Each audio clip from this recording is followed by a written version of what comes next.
Okay, we'll start off immediately. Good evening, everyone.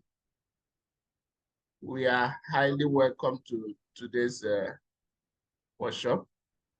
My name is Johnson Wala, and today, as usual, we'll be discussing on a particular topic, management of change. And after the brief presentation, we'll give opportunity for everyone to share his practical experience or knowledge with others to learn as well. So I'll go ahead and share my screen so that we can start off.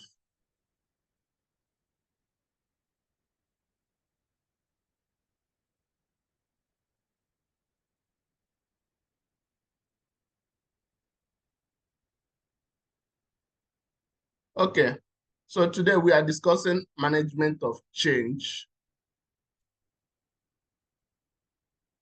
And I'll be leading the discussion.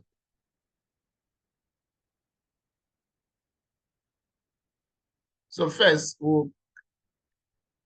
before we talk about management of change, let's look at the word change and what it exactly means in this aspect.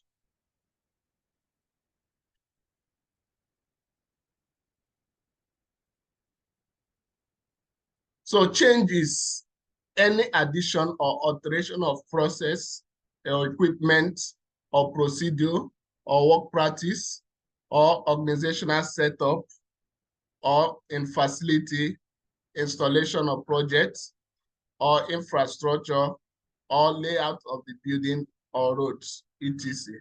So in this aspect, when we talk about change, we are talking about anything that could lead to alteration in an already existing procedure, or anything that can lead to addition if you have added something to the existing procedure, or you've added something to the existing equipment, or the layout, not just alteration, but addition of something that's still existing. So in this aspect, while discussing management of change, that is exactly what we mean by change. So from that angle, we should understand exactly what change is, so that when we combine it with management of change, it becomes very easy to understand. So the change has the potential to affect people's safety. It also has the potential to affect asset integrity. And the change also has the potential to affect the organizational reputation. So any addition in the workplace, alteration that has the potential to affect people's safety, that also has the potential to affect the integrity of the assets, or the change or the alteration that could affect the organization. These are what we'll be looking at as in the aspect of management of change. I need to bring out where I go put password again. Here it should connect. Can we all move?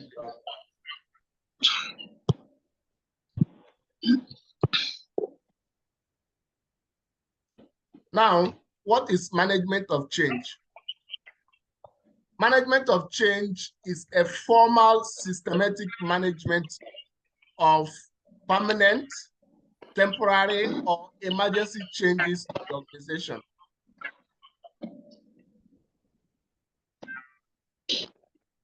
Can I mute all? Everybody should mute yourself, please.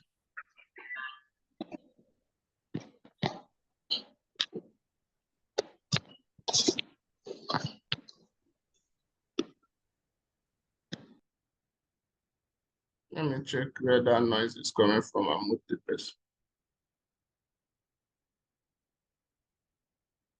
Okay, I think the person has left. So, management of change, like we said, there are systematic procedures to to permanent or temporary or emergency changes in the organization.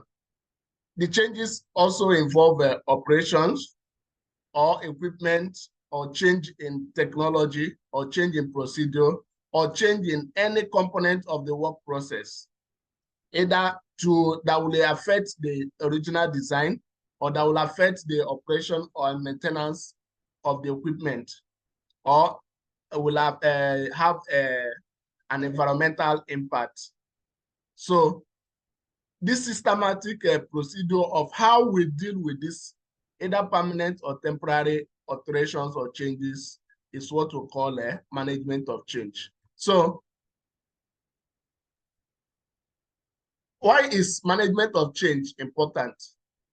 It's important because changes in work processes or equipment or changes in procedures could aggravate risk, and if not properly evaluated, could change the risk system in that workplace. So alteration or changing the work processes or the work equipment and the risk, if the risk involved in that new change when implemented, if they are not properly evaluated and controlled, could become very high because it's new and it's not what is already known. So management of change is what gives the employer or the management of the organization the opportunity to identify potential new hazards, which could lead to incidents if the changes are fully implemented. So during this management of change procedure evaluation, all the hazards or the risks that are associated to the new change will be identified and proper control measures implemented to prevent any incident. So especially in private industries, we find out that people are in a hurry. There is pressure to finish the activity, but if decisions are rushed, there is an increased chance of risk. So that is why it's very important to follow an adequate management of change procedure. What is the purpose of management of change? Like we know, the overall purpose of management of change is to minimize introduction of new hazards.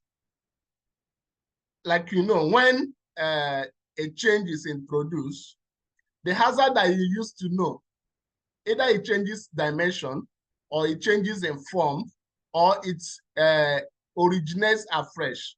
So the management of change process is what is going to help to ensure that the new hazards that are introduced are properly identified and controlled.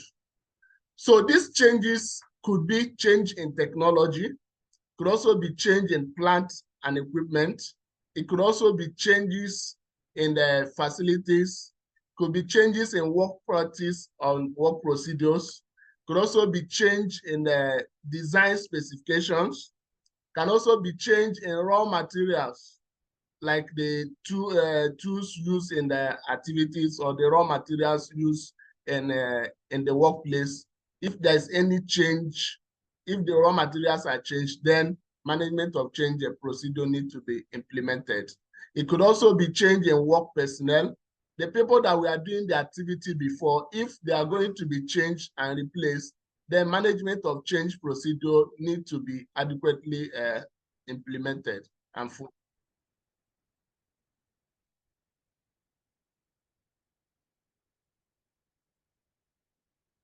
So what is ISO 45001 saying? What is the requirement of ISO 45001 as pertains to management of change?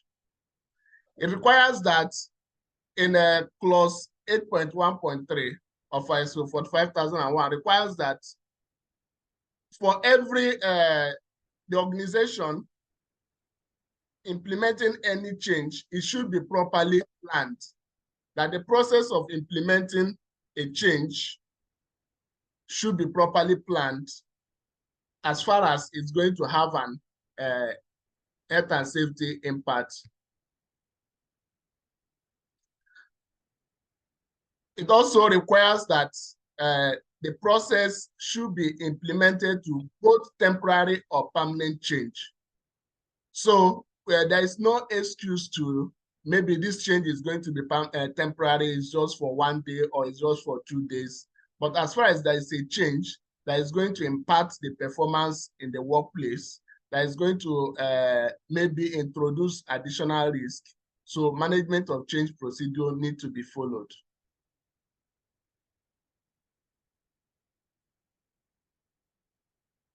What are the factors that could trigger management of change procedure in the workplace? The first one is if there are changes in product or service or processes in the workplace. So before adding a new technology or a new product, or before changing the existing product or services, or even the work procedures and processes, management of change process or procedure should be fully implemented and followed. The process of management of change will help to assess the risk and also help to recommend adequate control measures to prevent any incident. So in ASO 45001, it states that the changes in workplace locations requires management of change in reorganization of work. So even though the same activity is going on, but if the procedure of carrying out the job or the task has been changed or has been altered, so management of change procedure should also capture that.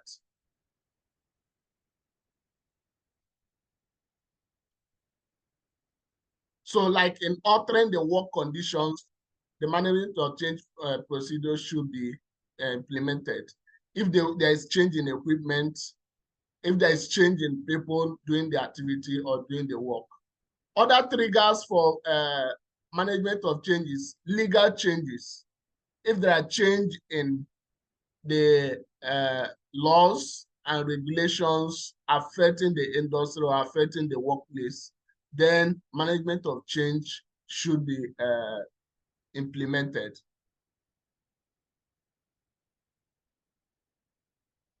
Another trigger is the hazards or risk knowledge.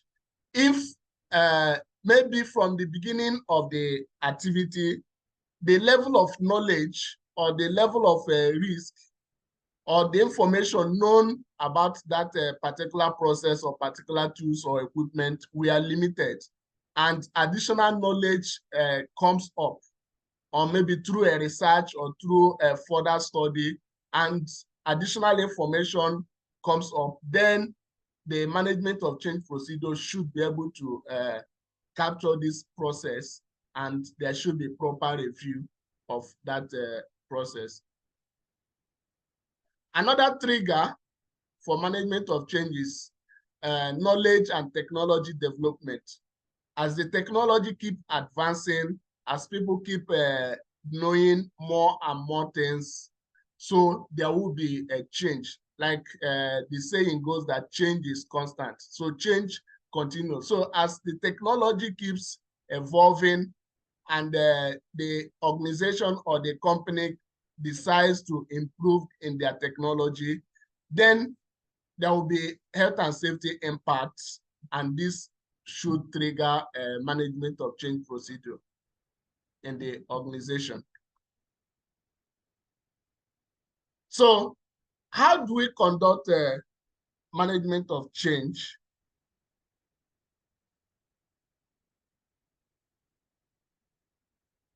These basic steps should be followed. The first should be, we should recognize the proposed change. What are the changes that has been proposed? It should be detailed enough. If the equipment is going to be changed, or is it going to be altered? Is the work process going to be altered or changed? What exactly are the changes that are being proposed. So this should be recognized. The next step is to evaluate the hazards and the risk associated with these proposed changes. The next step is to determine if this risk can be reduced, they can be controlled, or they can be eliminated. So just like following back the risk assessment process afresh. Then the next step is to determine if the changes can or should be made. So when you have determined the hazards and the risk associated with them, and through your hierarchy of control, if it could not be eliminated or reduced or controlled, and looking at the residual risk, the level of the risk left after the risk assessment, if it's not something that could be tolerated, then it will help you to determine if you will accept the proposed changes or not. The fifth step is to implement changes if you think so that they are safe to be implemented.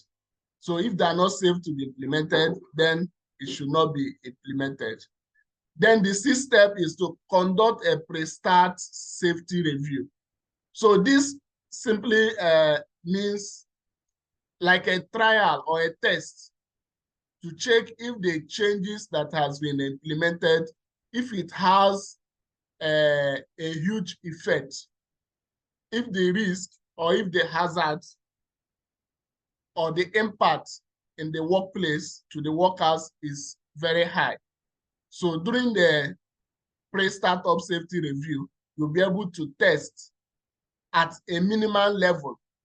For example, if the equipment was changed, or if there was a type of chemical was changed or was replaced. So this pre-start safety review is just like a process used to test if these changes that we are made are tolerable, if they are working very fine. So after that, then you do a training. You conduct a training to all the workers, letting them understand the changes that has been implemented in the workplace, or maybe the changes of the equipment that have been changed, or the work procedure that have been changed, or even technology, or even management. If the management of the organization were changed, or the leadership of the organization were changed, or the maybe contact people. So this training will be able to intimate the workers of the changes that has been implemented in the workplace. So after that, the next thing is to keep following up, because change is constant and another change could also result in no distant time. So the procedure should continue protecting and keep going. So this is it from me. And just like I said, is like an introduction to the topic. Then we'll give room for everyone to contribute their own personal experience and thoughts on the topic.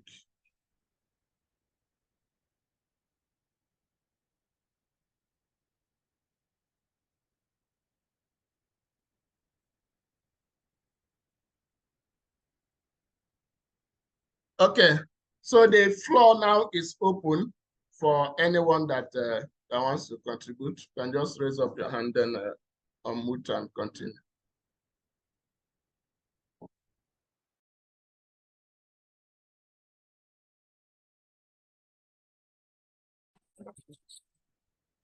Yeah, Stephen, go ahead. Yes, let me contribute. Yeah, actually, I will not show my face because I'm outside. I'm outside. I was trying to. I brought my wife somewhere. Okay, so basically on the topic of discussion, I think another aspect I will try to add, except maybe you have said it, I wouldn't know. But you know, on this change management, you have really said it a lot, okay? Because why we need a proper planning and why we need to plan for it and how to manage any kind of change within our organization is because once there's a change like that, it means you are introducing a new form of hazard, within the operation. So definitely that is why a proper planning needs to be done. Now, another scenario, I will bring a scenario into this discussion, and I want us to also focus on when there's a change in the management of the organization, it also brings an hazard into the system. Okay, because presently where I work now, we are experiencing similar issue. Okay, so that is the scenario I want to bring in, because in this kind of situation, we have a client which is the client that we have a contract with. Okay, this property that we are managing as an FM is owned by an owner. So the owner gives it to a property managers to manage. So these property managers are our clients. They are the company we signed a contract that give us a contract to manage this facility. So now there's an unfortunate incident because both the client and the owner, okay, the property managers and the owner, they've had a long time legal issues. So I think that just resolved, and they resolved everything sometime last week. So, and according to the ruling is that the property manager should evacuate the property. So which means we are left at the middle. Okay, now for the fact that there's this kind of, which means there's a change, there's a process. There's a change process as we speak. And I will tell you, for the past 1 week, it has been affecting me, not only mentally, okay? It's even affecting even my performance, because a lot of things that should have been, the way we used to do things, is coming into play.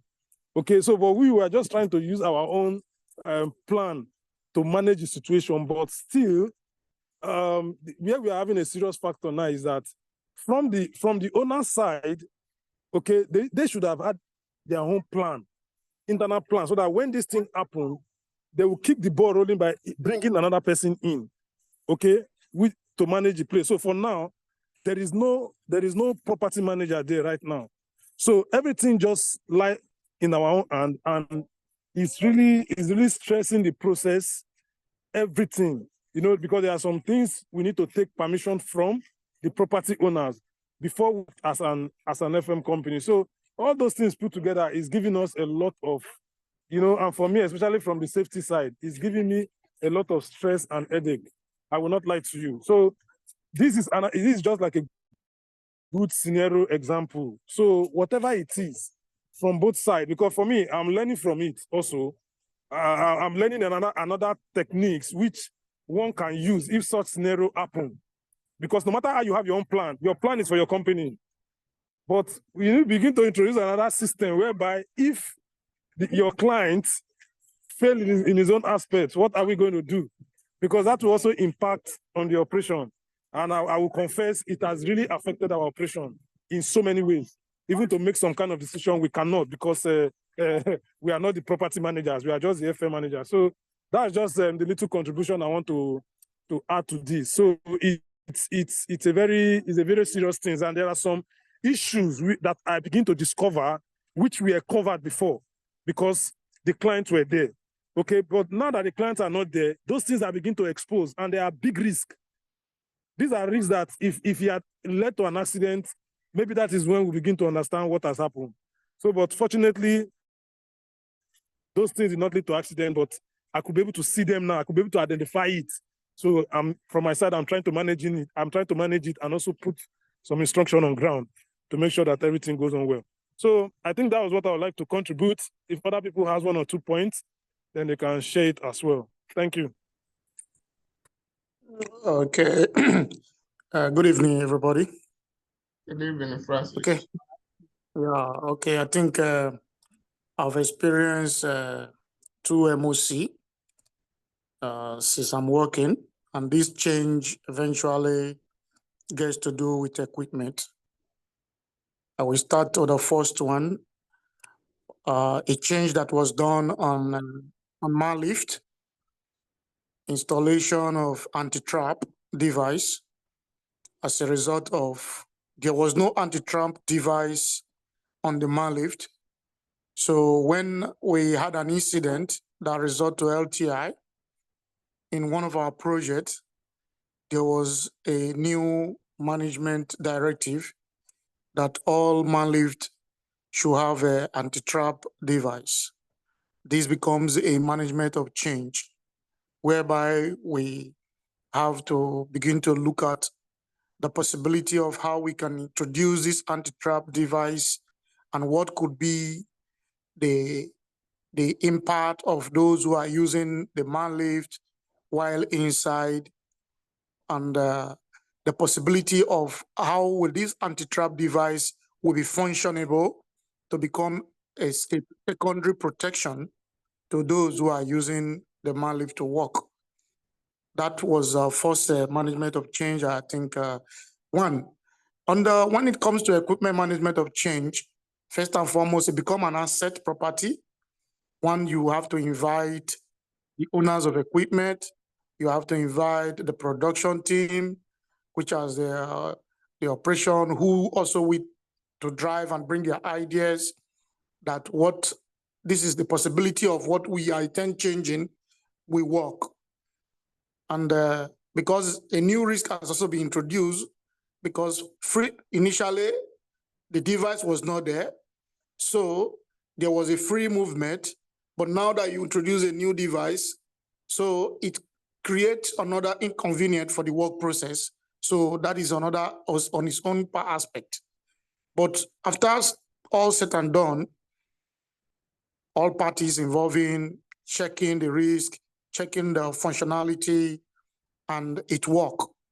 And this change was documented, meetings were held, GSA was reversed, work method statement were also reversed to ensure document-wise, equipment-wise, everybody understand the purpose of the change of the MOC on the equipment so that they can now know the reason why, and the good part of it for them to also know the life-saving purpose of this device, which was also cascade. That was one of the management of change, and the safe process that was undergone with the normal forms that we share for the production team to give us their reasons and why we are doing this.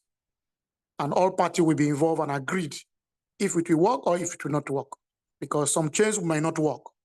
So, but after due process and evaluation of risk, then all parties will see reason why, okay, it will work. Then currently now, we also have one new management of change in my current project here in Saudi. We are installing a man basket on one of our crane due to the appending of one of our jackets, so that this will become the man basket will serve a purpose of, I think, I met this process, so I think my colleague here has more details of this process, Samuel, where the process, initially the asset manager was not even in support because of the capacity of the crane. But I think on the long run, they later accept due to another main purpose, where we are installing a man basket to support the appending process or the work attire process, and it will stand as a rescue purpose or thereabout. And I think all parties, the project managers, they all give their reason why we should do this.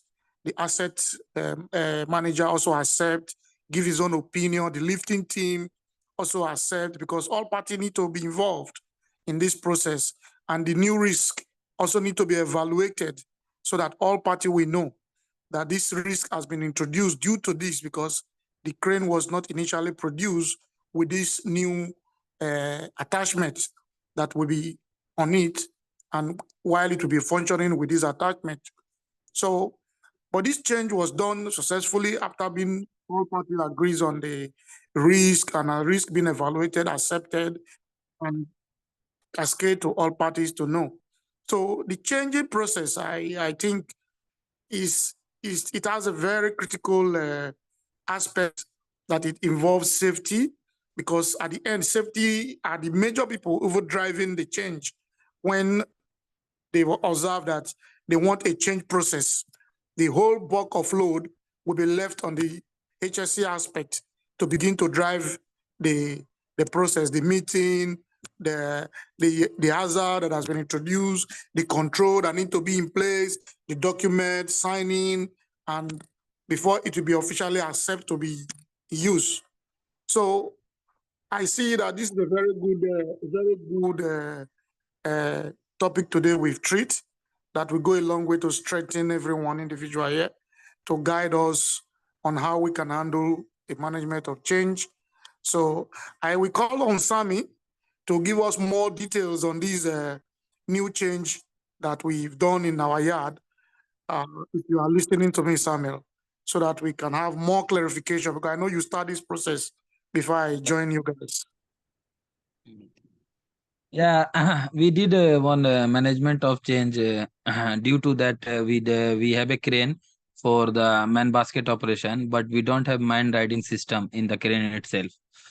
So that's why the management decided to use the man basket without the man riding system.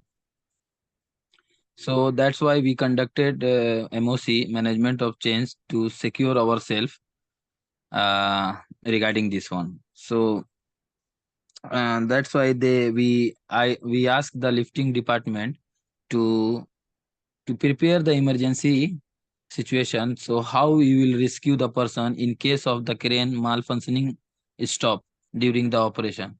So we asked them to provide secondary crane with the man basket, stand by over there. So at least if in case of any emergency situation, you can use the another man basket with the crane to rescue the person from the height. So this is the process we are implemented in our yard. And later on, we already proposed to management to buy the man riding system to install in our crane, so we can avoid this kind of management of change in future. Yeah, that's a good one. Yes, sir. So, Mr. Johnson, this is where we are in our own management of change experience. Thank you very much. All right. Thank you, Francis and Samir, for that wonderful contribution. And also thank you, Stephen, for the practical management of change experience you are still witnessing at the moment. So we wish you good luck that your change will turn out positive. So the room is open for someone else to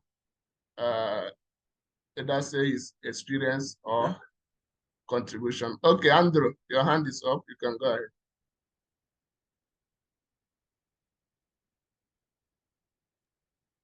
Thank you, Mr. Johnson. I believe I'm audible. Am I audible? Yes, you are. Go ahead. Yeah, we can hear you. Yeah. Thank you, Francis, and everyone. You have really given knowledge.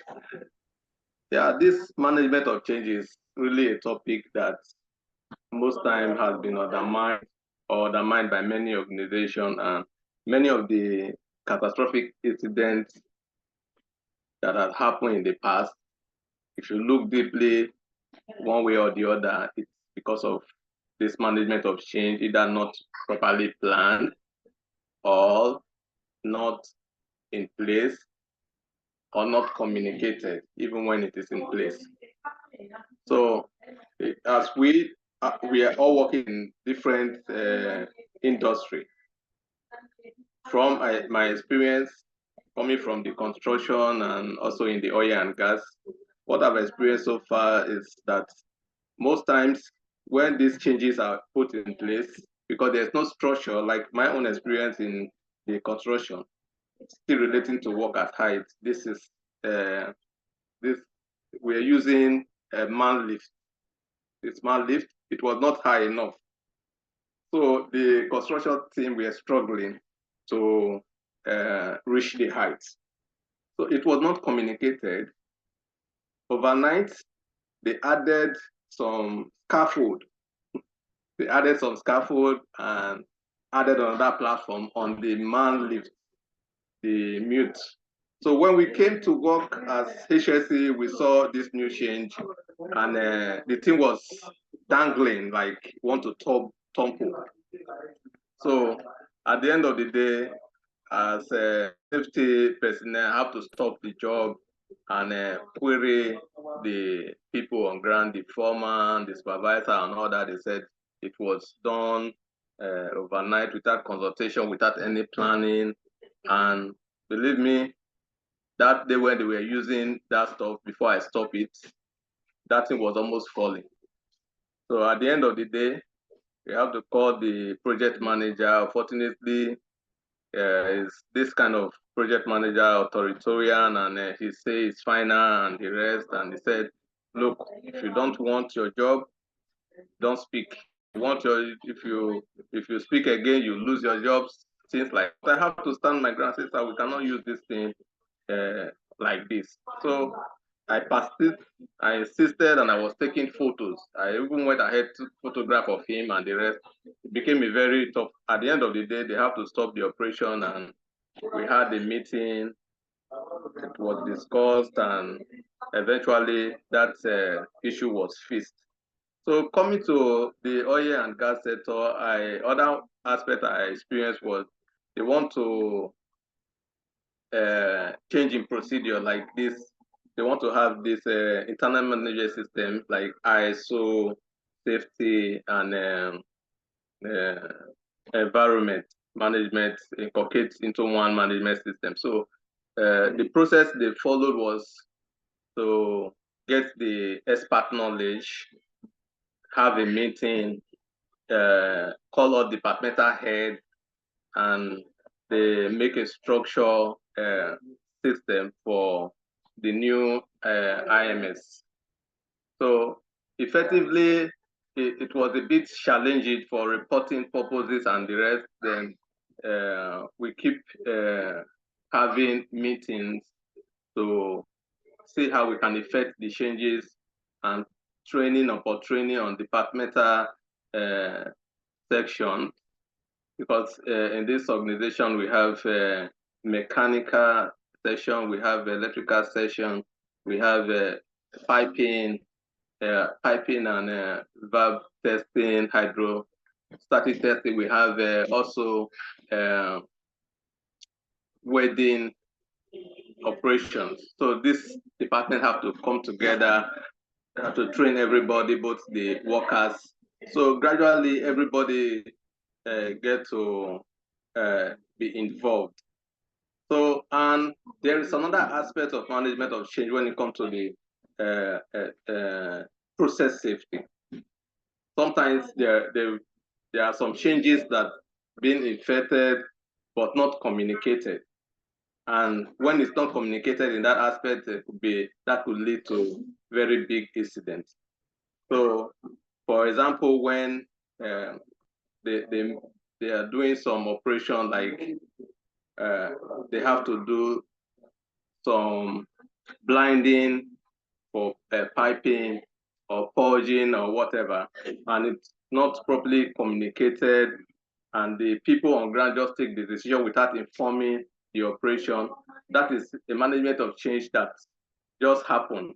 And if they allow that to happen and continue, it can lead to big accidents. So in that aspect, we have to see that our eyes are really on ground to know what is happening in our organization, what our operation they are doing, because most times changes happen which are not communicated. And when it's not communicated, you will not be aware. So what do we do? For me personally, I want to know. Sometimes they will say, this is not your job. I had the issue of when the engineer, the senior engineer, whatever, will tell you that you are prognosing what is not in your job. Because I want to know what they are doing. So I believe if we have the idea of what the operation team or the execution team are doing, we'll be able to follow up with whatever that can lead to, or whatever changes they are doing can lead to accidents. So in that aspect, we'll be pre-informed. We can actually drag out something which can prevent accident and incidents. So that's from my own side. Thank you.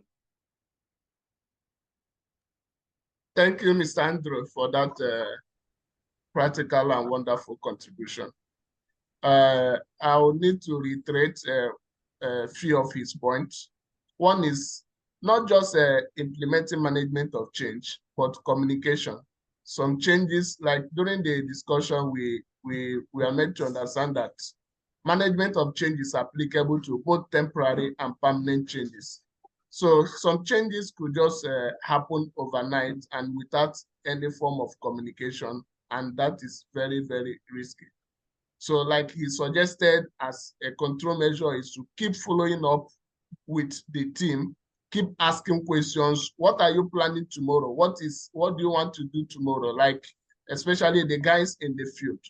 What are your activities tomorrow? You already put form work. Are you casting tomorrow? Are you pouring concrete tomorrow? Just keep following up to not just, you are not prognosing, you are trying to be proactive so that changes will not just happen without your consent, which eventually might lead to incident. And at the end of the whole thing, you will be the one running around to make investigations, do your reporting, put corrective actions.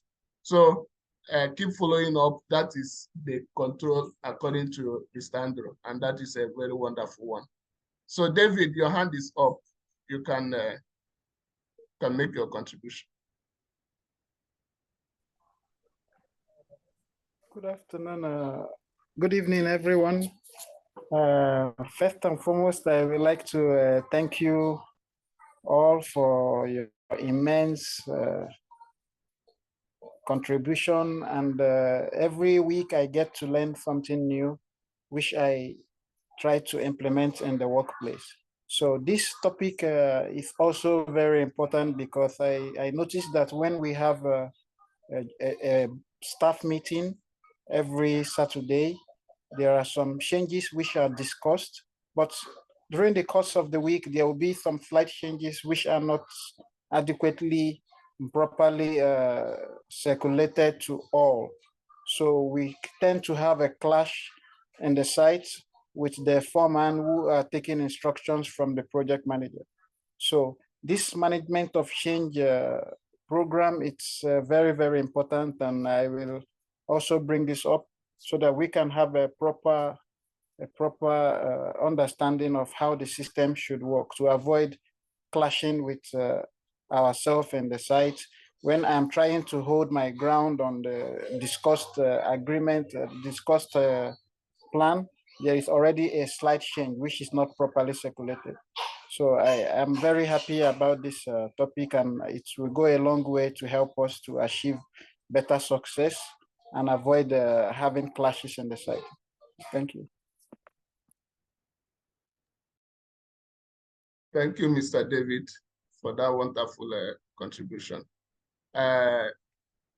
Actually, those clashes, for me, I don't see them anymore as clashes. It's something that comes to be that most times, if you are how do I see it? I see that if you are so friendly, or maybe they see you as the most friendly safety officer, then it means there's something you are not doing well, or that you are overlooking a lot of things, and it's still risky also. So we'll keep standing on our ground, and our job is to protect lives and ensure that we'll protect them too. Even those people that are not agreeing with us, they forget that we are also protecting them. But because when an incident happens, if it's a very heavy one and the site is closed down, everybody will lose their job at the same time. So we are protecting them as well. So they might feel we are just being too strong-headed, or we are doing too much. No, that is part of our job. And at the end of the day, behind, they will also praise your actions. So let's not relent in doing our job as we are supposed to. Mr. White, your hand is off. You can go ahead.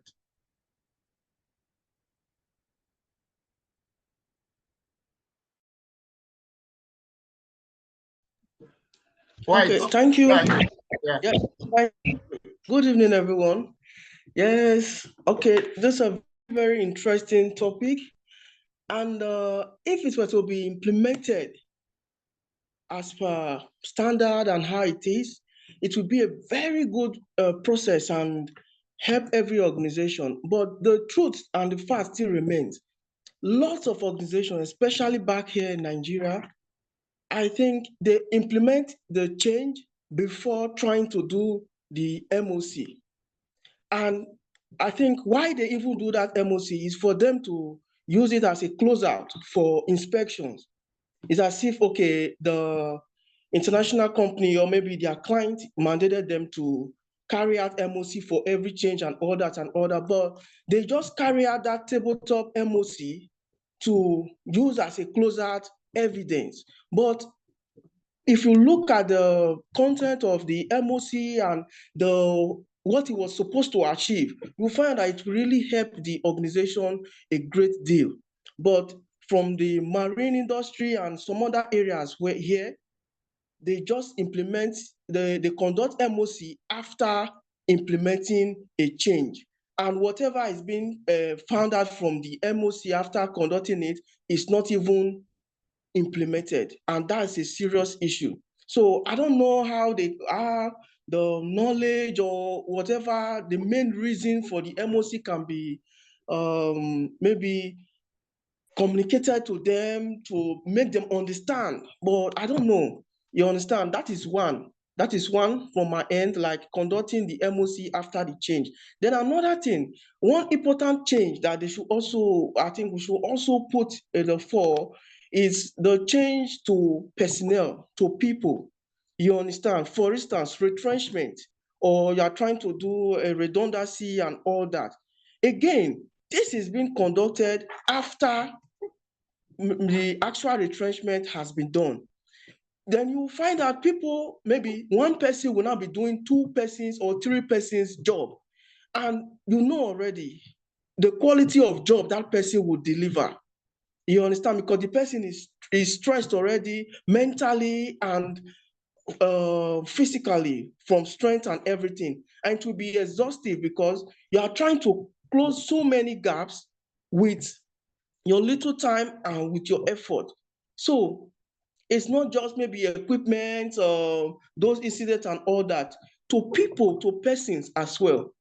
If that retrenchment is done, what is the plan? Then another thing from my end is because I'm in the shipping industry, when you add new fleets, when you add new vessels to your fleet, it's also nice you conduct MOC.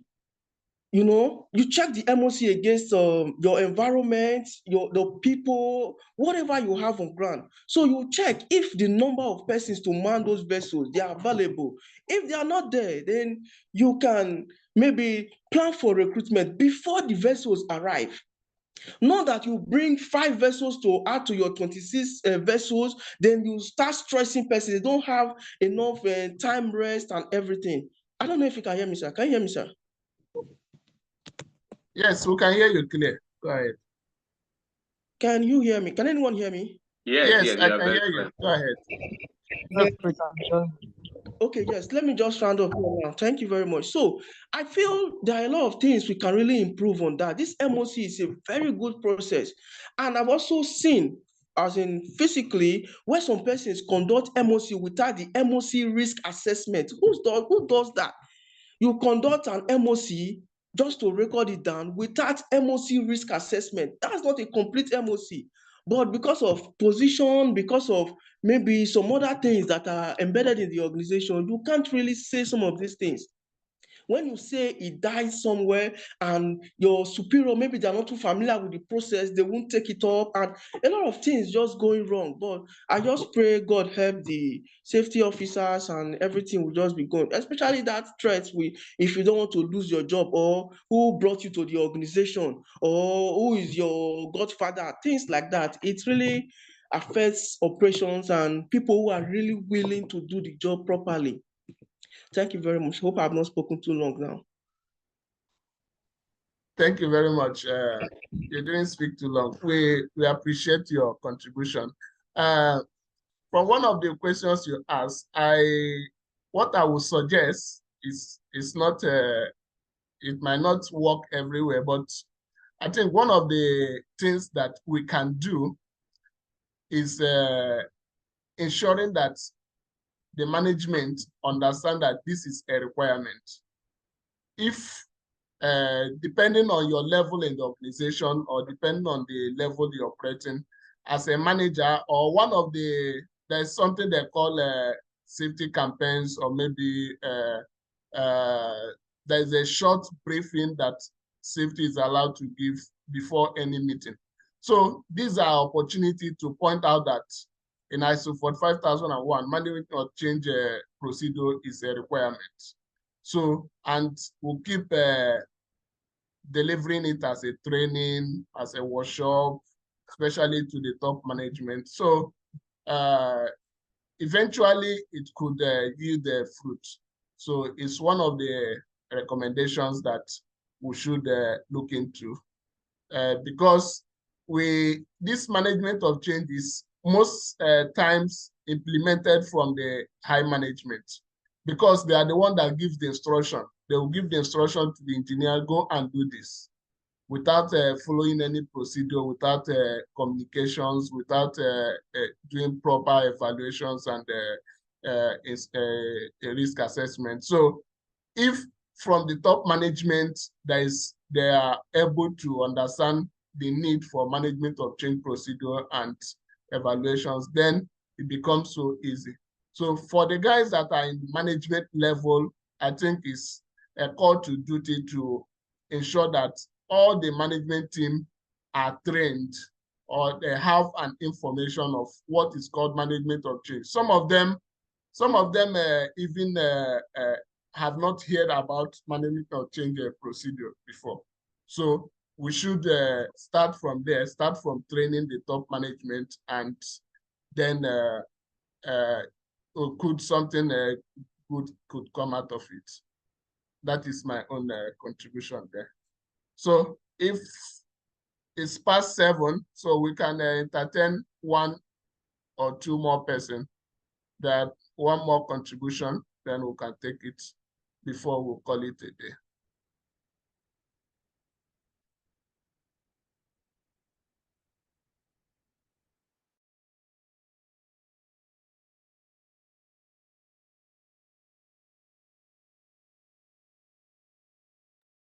Okay, so I believe that is all, as there is nobody indicating to speak. So I'll use the opportunity to thank everyone for coming and for contributing today. So we'll be issuing out CPD certificates. So if you are interested, just send me direct WhatsApp message if you need the certificate, so that I'll be able to prepare yours and send across to you. Next week, Thursday, by 6 p.m., we'll treat another topic. So if you have a special topic in mind, you can just send me a message also, so that we'll prepare and treat that topic, so that we'll keep increasing our knowledge every week. So thank you all for coming today, and I appreciate all your contributions. Thank you very much. Thank you, Mr. Andrew. Thank you very much. Thank you, Martin. Thank you so much. Thank you as always. Yeah, Dave, thank you. Olufemi, thanks. Mr. Dave, Ogaji, thank you so much. Thank you, My Oga. certificate for last week, I never see them. Hey, yeah, sorry, it did not indicate. Okay. Now I'm indicating, sir. All right, sir, no problem. Congratulations.